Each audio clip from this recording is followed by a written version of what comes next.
project, the provost of the College of Health Sciences. I'm a leader appointment because of this project, but I will say it. So he has really worked hard and steered the team to come to where we are now. I also like to thank the former. So that is the thing that Africa. So if you look at the better, people, carrots and so on, are all affected by these some of the same things I don't want to do. Apart from being on the very times, they are also polluting the waterways. Next slide.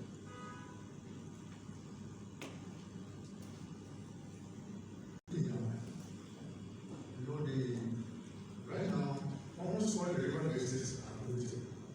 And the biggest basin is the Prof basin. The Prof collects all the rivers for to dredge the sand beneath the sand in the river. They also have a stake where they put the bounce to the river and then the earth will fall into the river so that they can use it and wash it and dredge. The adopted this technology from the Chinese. It's a very big problem now. It's very easy to assemble this. So when you go there and burn some of the equipment, and they have the floaters, so the rest of hours before they can bring the machines to the road. So this is causing a lot of problems in Ghana. So we have rivers, you cannot drink the water, you cannot drive boats on it, it's not navigable because of debris, tree trunks, and other form of debris in the river bodies. You can't use them to water your farm, rainwater. So we have rivers in Ghana which are almost useless. You cannot use them for anything, there's no fish in them, not navigable, not used for agriculture or anything. And so this is a problem that we have. So all the rivers in Ghana, the black water, the white water, the red water, Angola, Prague, and the rest, apart from the water and Prague, these are the rivers that are going to attack. So, obviously, a problem. But the effect of illegal mining on this country is amazing and still going on, unchanged. Next slide.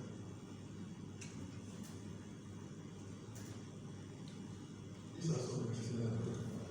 So when we talk about the chemicals that come out, or the dead and the things that are come out from the process of dealing with arsenic and mercury, especially, polluting local water and the soil. And so this is a river.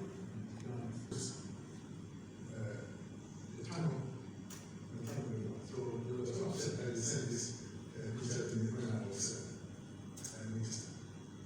Next. Use of dangerous chemicals such as cyanide and the improper use of approved chemicals. Next one. The thing is that it's not, I don't know whether it's illegal, but that is somebody creating his own farm. And that makes it a little bit difficult to control. Next one.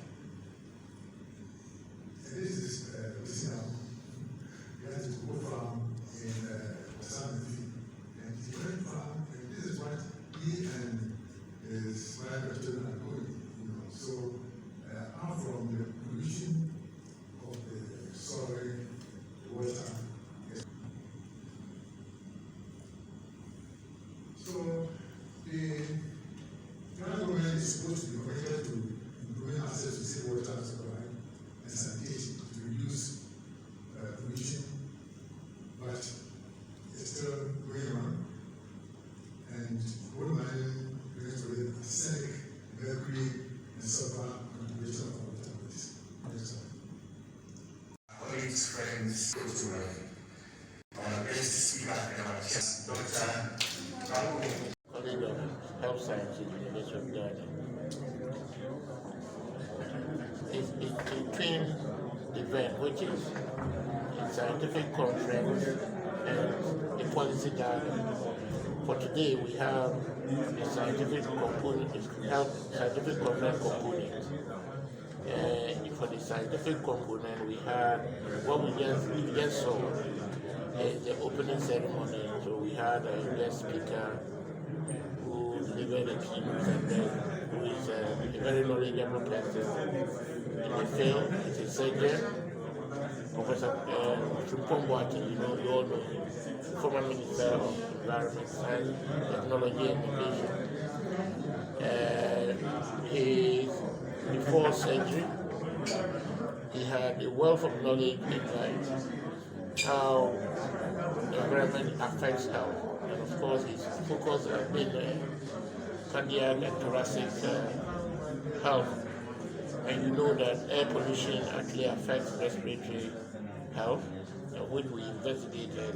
We looked at air pollutants and then impact on the e-waste workers as well as the general population.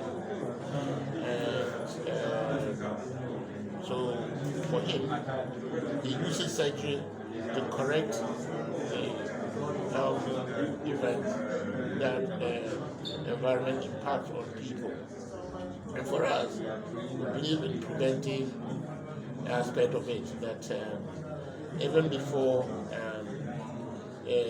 human beings go down with diseases, if possible, we should try to prevent them. As they say, prevention is better than cure.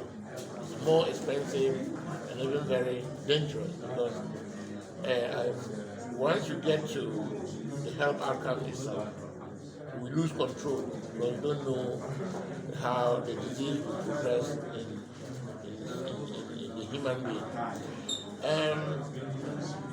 This conference is supposed to allow to provide a forum for us to showcase our findings and to also showcase the products from the 5-6 years of research and training activities that this project sought to do.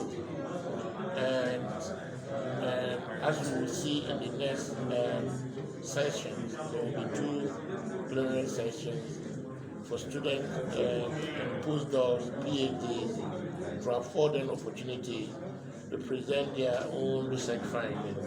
And these are trainees. And the following day, tomorrow, will be the policy dialogue itself.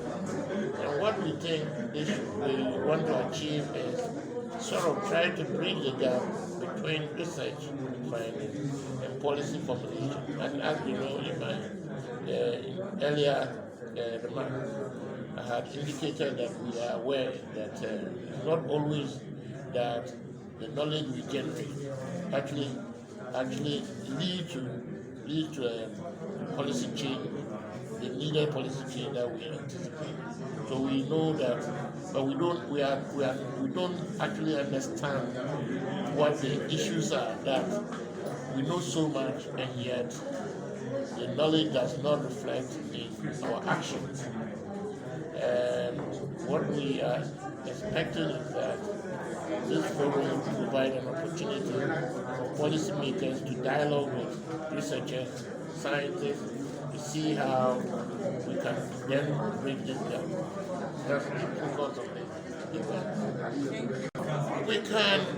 We cannot eradicate pollution per se. Because look, we generate waste. We can reduce the level of pollution. In addition, we can also reduce the level of exposure that is associated with environmental pollution. And in our Julius case, this is what we've been doing. We've done a lot of interventions trying to minimize release of these complex and dangerous chemicals into the environment. I mean, what we don't realize is that in our society, chronic diseases, hypertension, which we now know that is highly associated with air pollution, kidney diseases, all these metabolic disorders that we see in our population. Of course, I will tell you that I know one, Dr. Edu has been studying kidney diseases in our society. and I met him in Kigali in 2018. That was how we met, although we both are from the University of Ghana. He told me that when he was growing up, it was so rare to hear about kidney disease. But now, our time, if you ask anyone, 10, like maybe 7 to 8 people know about someone or may have heard about someone who has kidney disease. It tells you how common these illnesses are now in our society. Number 2 is that the chemicals that we have in the environment, we have no idea how much impact they have on us through our food, the water we drink, the air we breathe, and the level of exposure, and then the health outcomes. So this complex mixture of chemicals, what we seek to do is not only to actually provide understanding to the general public of the consequences of these chemicals, but at the same time, we want to implement strategies that will reduce the release of these chemicals into the environment. Thank you very much.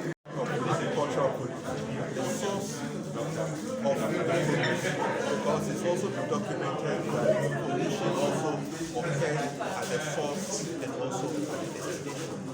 We all know that agriculture was a very important market, and also an area where there was a lot of burning of electrical waste. So the force of pollution is very high. In conclusion, it was agreed that we need to make sure that the policies and the laws related to e-waste is quicker so that as a country we get the benefit and also reduce the level of pollution, both through e-waste, illegal mining, and other When it comes to occupational health and safety, it has been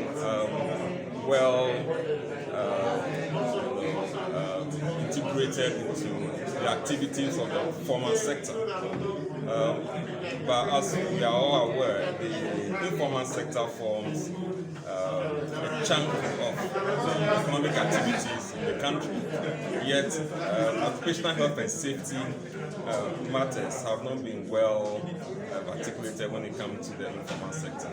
So what this project has done is to help to mainstream occupational health and safety policy in the informal sector. The case of agriculture was used as a case study, but across the informal sector, whether in agriculture or other informal activities, we need to stress the point that the safety of workers are paramount, and we should find innovative ways to integrate occupational health and safety in the work that we also do. So I think in a nutshell, this is what we have tried to highlight in this project. We expect that we will have very interactive discussion with all stakeholders and see how we can actually mainstream occupational health and safety policy in the informal sector as well.